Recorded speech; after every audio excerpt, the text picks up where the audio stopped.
Okay, welcome to 7.2. We're going to be using tables to explore equivalent ratios and rates. We talked about ratios and rates yesterday. So in front of you, you should have your purple notes out and you following along. And as we go, if you're watching this by yourself, then you can pause as we go to record answers. And if you're with the class or with another person, you can pause along as we go, whenever you need extra time. Okay, so the first one, we're going to use this table to find three equivalent ratios. And remember, equivalent means equal to. Okay, so we're going to take 6/7 and we're going to put it into our table. And then we're going to come up with equivalent ratios, which will feel similar to the ones we've done with equivalent fractions. Okay, so for instance, if I want to make an equivalent one, or whatever I do to the top, I have to do to the bottom. So you can really pick whatever you want. I'm going to times by 2. So at the top of my table, I'm going to put times 2. And 6 times 2 is 12. 7 times 2 is 14. And then on my next one, I'm going to decide to times by 3. Should make this look more like a time, shouldn't I? And so 6 times 3 is 18. 7 times 3 is 21, and I have another equivalent ratio. On the last one, I'm going to choose to times by 4. Now remember, I'm choosing easy numbers to multiply by, but it really wouldn't matter what you multiplied by as long as you did the same thing to the top as you did to the bottom. 6 times 4 is 24. 7 times 4 is 28. And now I've come up with three equivalent ratios. Okay. Let's go down and do 1 through 4. Okay, so you'll notice on the directions it says to draw a table. So next to my ratio, I am going to draw my table. Okay, I'm going to put in my lines. And I need to have 4 sections because I'm going to put in my original one and then 3 more. So I'm going to start with my original 2 to 7. And then I'm going to come up with 3 more. So I'm deciding I'm going to multiply by 2, by 3, and by 4. But remember, you can choose whatever you like. Sorry, it's giving me difficulties. Okay. You can choose whatever you like to multiply by. Okay. So I have 2 times 2 is 4. 7 times 2 is 14, and so now my next equivalent ratio is 4 to 14. Then I'm timesing by 3, so 2 times 3 is 6, 7 times 3 is 21, and my next equivalent ratio is 6 to 21. My last one I chose to decide times by 4, so I have 4 times 2 is 8, 7 times, I apologize, I'm timesing by 4. So 7 times 4 is 28. Okay, so I have 8 to 28 as my final ratio. Okay, then I'm going to come over to number 2, and once again I have to draw my table, and I need to have 4 spots. I can have my original, 7 to 12, and then enough for 3 others. Okay, so if I'm going to do the same thing I've been doing, which I can always choose new numbers to multiply by, but I kind of like it to stay easy with times 2, times 3, and times 4. But remember, anything is acceptable as long as you do the same thing to the top that you do to the bottom. So we have 7 times 2 is 14, 12 times 2 is 24, and my next ratio is 14 to 24. Then I have times 3, so 7 times 3 is 21, 12 times 3 is 36, and my new ratio is 21 to 36. I'm on to my final equivalent ratio. I'm going to times by 4. So I have 7 times 4 is 28, 12 times 4 is 48, and my last equivalent ratio that I made is 28 to 48. I'm going to come down to my final table. Or no, sorry, not my final one. I have a third table.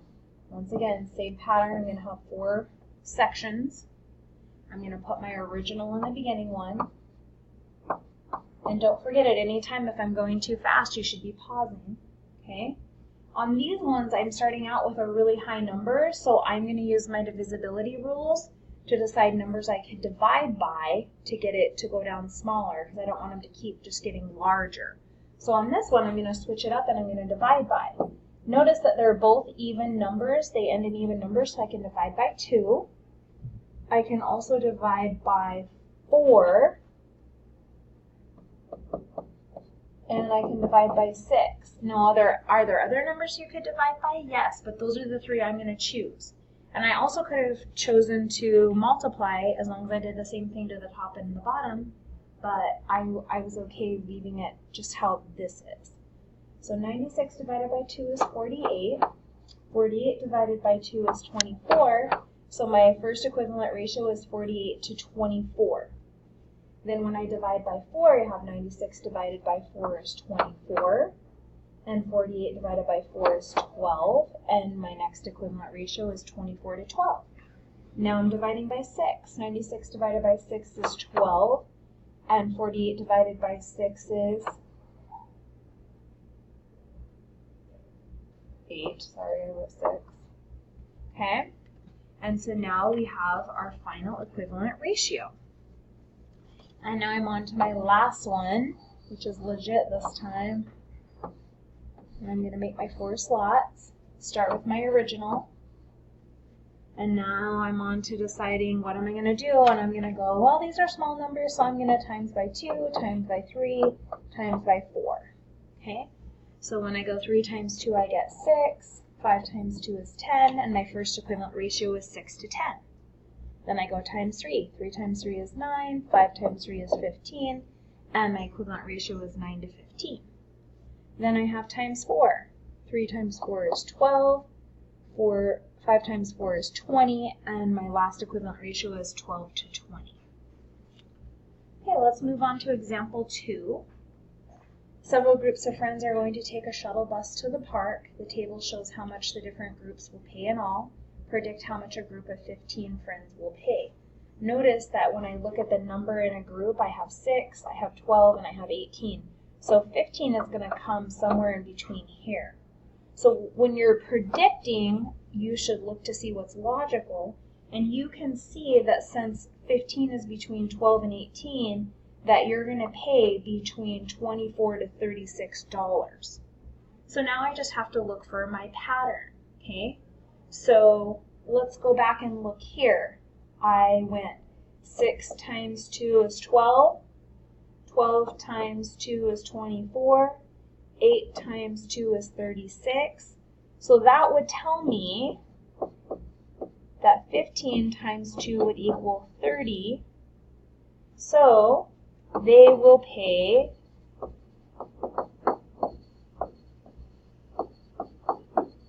$30. Okay. All right, let's look down at the next one. Leo runs laps around a track. The table shows how long it takes him to run different numbers of laps. Predict how long it will take Leo to run 7 laps. Well, I see that 7 comes right in here between 6 and 8, so that means his time is going to be somewhere between 30 and 40 minutes. Okay, so now I've got to look for my pattern. So over here, I see that I times by 5. Did I times by 5 on the next one? 4 times 5 is 20, yes. 6 times 5 is 30. 8 times 5 is 40. 10 times 5 is 50. So that means if he ran 7 laps, I would go 7 times 5 equals 35. And that means he ran 35 laps, it was 35 minutes. So he did 7 laps in 35 minutes. Okay, 1 and 2 is going to be your check it out. So please go and finish your check it out and show it to your teacher, or you can unpause the video after you're done and check your answers up here with me.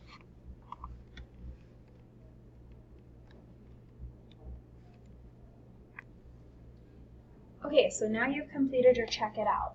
Okay, you should have drawn for number 1 a table, okay, and it should have the 4 slots, 1 for your original, 2 to 9, and then yours may be different than mine depending on what you put in yours. So on mine, I would start with something easy by timesing by 2, by 3, and by 4, but you may have done something different, so you're just going to have to check your math. So 2 times 2 would be 4, 9 times 2 would be 18. Yours will be right as long as you did the same thing to the top as you did on the bottom. 2 times 3 would be 6, 9 times 3 would be 27, and your next equivalent ratio is 6 to 27. On here we have 2 times 4 is 8, 9 times 4 is 36, and my last equivalent ratio is 8 to 36. All right, number 2. You had several groups of friends that are going to take a shuttle bus to the park. The table shows how much the different groups will pay in all. Predict how much a group of 8 friends will pay. So you should have noticed that the 8 friends is between 6 and 10. So that means the amount they paid would be between $24 and $40.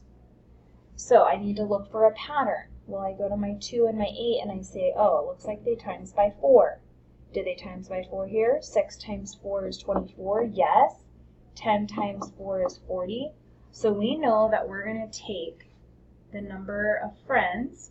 So there was 8 friends. And I'm going to have 8 times 4, which equals 32. So that means the group of friends paid $32. Okay, now you're ready to get your 7.2 assignment and move on with that. Make sure you're using your notes and drawing your tables exactly how we did on our notes, and make sure you're following along with your notes for your homework so you know exactly what to do, especially when you get to those story problems. And don't forget, you can replay this video on Canvas as many times as you need to. Good luck.